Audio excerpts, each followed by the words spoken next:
Hey everybody, well the Jets lost Sunday 37-17 to the Minnesota Vikings in a putrid day for the Jets offense. So that begs the question, was this a step backwards for the Jets offense, which they and the group as a whole and Sam Darnold had shown such progress the past couple weeks in wins over the Broncos and Colts, who of course, look, they're not, neither of those teams is a Super Bowl contender like the Vikings is, and really neither of those teams has an elite defense like the Vikings does. So the Vikings do. So that's a mitigating factor for sure. This was a fantastic defense the Jets are going up against. They'll face another fantastic defense next week in Chicago with Khalil Mack. The Bears entering week 6 here, week 7.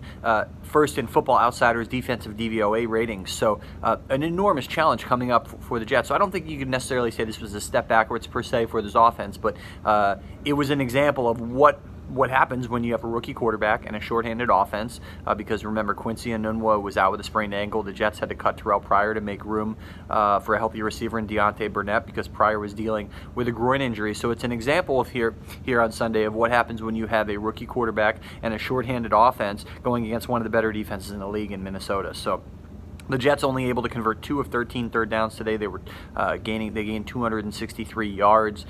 They did basically nothing in the 10 drives between their 2 touchdowns at the end of the first quarter and early in their fourth quarter. Those drives netting just 4 total yards on 10 drives. I mean, remarkable stuff in terms of some of the numbers here, the grim numbers that came out of this game for the Jets offense. Sam Darnold's quarterback rating in the final 3 quarters of this game was 7 quarterback rating after putting up a 135 in the first quarter. So he was not able to adjust to the adjustments that the Vikings made to him, and he didn't get a lot of help from his receivers who were out there, and he doesn't have a lot of legitimate star guys to catch passes from him at this point. I mean, Pryor is gone for now.